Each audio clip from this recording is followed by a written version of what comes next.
What up, guys? So in this video I'm going to talk about flexibility, vitamin D, like the sunshine. I'm also going to talk about some of the benefits of the carnivore diet as to why people are having so much success with weight loss, and then reversing chronic digestive issues, and just talk a little bit about the holidays as well. So if these all sound good to you, watch this through to the end. Check me out at Nature's Edge. Got it right down here. On Instagram, if you want to see kind of more what I'm eating in a day.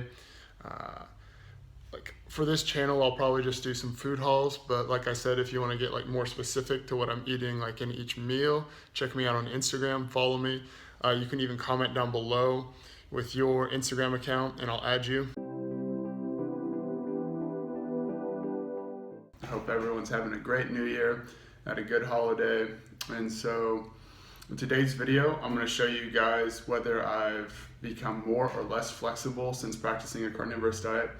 When I was in my earlier 20s, I think between like 21 and 24, I had a regular yoga practice, and so I became pretty flexible then. And since then, I don't really do too much yoga. I'll stretch here and there if I feel the desire to do so. But in this video, I'm going to show you guys just a few stretches I like to do. I didn't do any warm-up previous to this, so you guys get to see about how flexible I still am. Just to show you guys that meat is not acidifying, it doesn't calcify the joints, it doesn't cause us to become stiff and systemically acidic. That's just totally false in my own experience.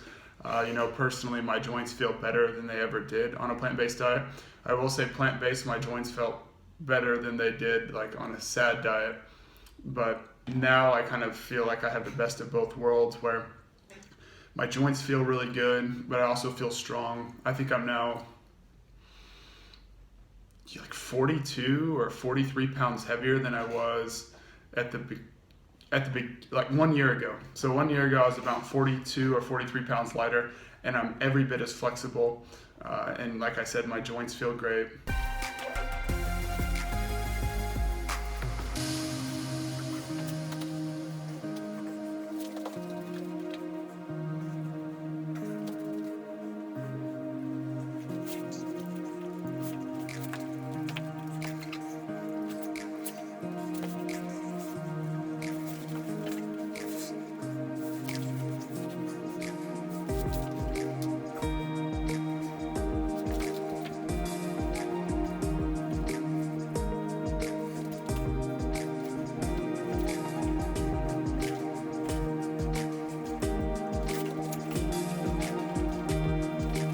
So a lot of people are wondering why so many people are having benefits with weight loss and reversing chronic digestive issues with a carnivorous or meat-centric diet.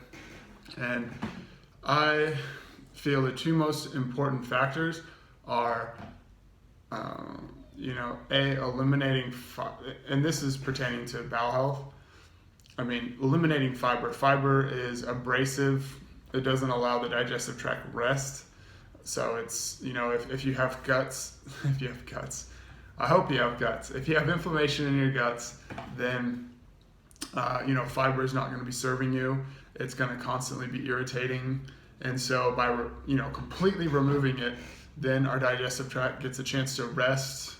And, animal foods are pretty much completely digested in the small intestine. So by the time it reaches the colon, there's not really much left for it to do, and so the colon definitely gets a rest. And these foods are very gentle, they're highly absorbed, and so we definitely reduce the amount of bloating too. With bloating comes lots of gas that can be irritating and damaging, and so by removing, by not having chronic bloating and not having the fiber in there, it's really going to benefit the digestive tract. There could be numerous benefits as to why people are having so much success with weight loss. I would say, the stable blood sugar is definitely going to be a huge factor there. The increased insulin sensitivity is always associated with a greater ability to burn fat. It doesn't go hand in hand with it, but it increases our ability to do so. Generally, when we see more insulin resistant people, there is a correlation there with the body having a tendency to store fat. I gotta stop making videos when I chew gum. I don't know. I didn't even chew gum before I moved here. My wife likes it, and now I chew it, and whatever. Okay, so becoming more insulin sensitive, I believe, is going to be a huge factor. If someone's diabetic, that just means they're more insulin resistant. And so I think another big factor is going to be shifting your body over into a fat burning state. So your body is going to be more adapted to burning fat.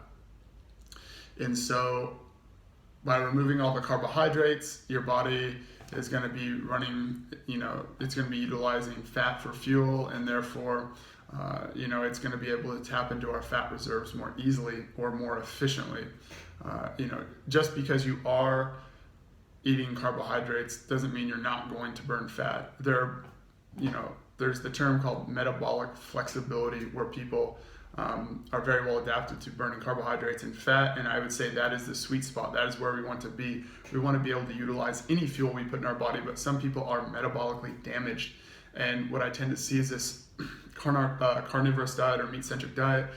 It tends to help our metabolism work quite a bit better, quite a bit more efficiently. And then there's the factor where we're eating more protein, which is going to be the hardest of the macronutrients to convert into fat. The easiest is probably going to be fat, and then sugar or carbohydrates, and then protein. Protein has so many uses in the body that it's probably the last thing the body wants to do is to convert it into fat. And so by eating a higher protein diet, not only is your hormonal system going to be working better, which generally dictates how well we burn the fuel we put in our body, but it's also going to have what's called a thermogenic effect. So it's going to increase the heat in our body by 25 to 30%. We're probably going to feel a bit warmer, but what that's also going to do is it's also going to just naturally help burn more calories. And so that's where people come in and say there's kind of like this metabolic advantage with these high fat, moderate protein diets.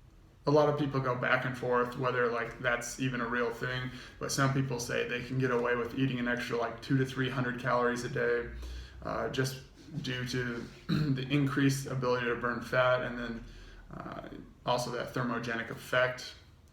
And so, I noticed for myself, I generally handle the cold a bit better, which is really nice considering it's freezing every day. But guys, there are just so many factors when it comes to weight loss. Here's the number one factor, in my opinion, to why people are having so much success with weight loss. And I think that's satiety. People are able to eat and then feel satiation. What I tend to hear, there was a recent podcast by the Human Performance Outliers hosted by Sean Baker and Zach Bitter. This dude named, I don't remember his first name, his last name was Donahue. He was over 500 pounds, and he's lost 200 pounds on a carnivorous diet.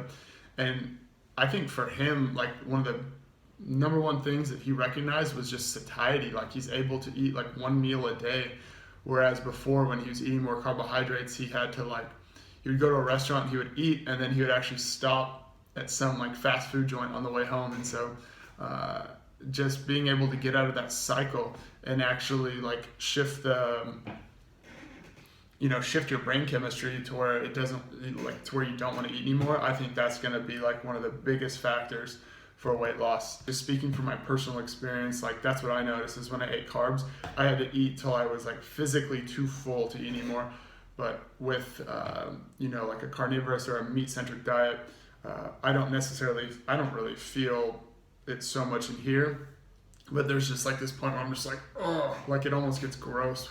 And my wife's been going more towards a meat-centric diet, and she actually did almost 2 weeks on zero carb, zero fiber, and she had some tremendous benefits, so I should bring her on to talk about those. But what she noticed was, like, in the beginning, she couldn't eat very much, and she felt so satiated so quickly that it was almost like one more bite and it was like nauseating almost.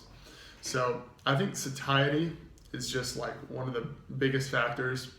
So another factor is just going to be removing so much other junk from our diet. You know, the refined carbohydrates and the seed oils tend to be very metabolically damaging. They tend to be highly inflammatory, and so they tend to cause a lot of issues. And when we're on like a meat-centric diet or eliminative like carnivore diet, we're going to be getting rid of all those. And most importantly, it's going to keep our blood sugar very stable. I think like I said, a key factor to weight loss is keeping your blood sugar stable. And people can go on higher carbohydrate diets and not have blood sugar issues, of course, like we definitely see that. But then there are other people that really struggle with it, and it pretty much takes coming over to like a carnivorous approach, like with Donahue, to really experience that weight loss, because he didn't just like come from a sad diet to like a carnivorous diet. Like, he went through like the plant-based and like the paleo and all of these different diets before he found this one that he actually found success in. So like I said, there's many different factors, but here's the thing, guys. Here's what matters. Results are what matter. Like, it doesn't matter what you read on a piece of paper or what someone tells you or what you saw on YouTube. Like, what matters is what is going on inside your body and the results. So if you're doing something, if you're trying to lose weight and you go on a plant-based diet for 6 months and you don't lose any weight, try something different. Like, it's not working. It doesn't matter what books say or who says this or who says that. At the end of the day, results matter, and not this person's results, but your results. And so we have to take that into consideration. Human beings tend to be very intellectual, and we tend to want to have all the research and know all the mechanisms and know the science behind it. But at the end of the day, results matter. And so just take that for what it is. I think we really need to start listening to our bodies rather than believing in what this source of information says and that source of information says. So, thank you guys so much for tuning in. Give this video a thumbs up, subscribe for more content, and post down below whatever comments you have.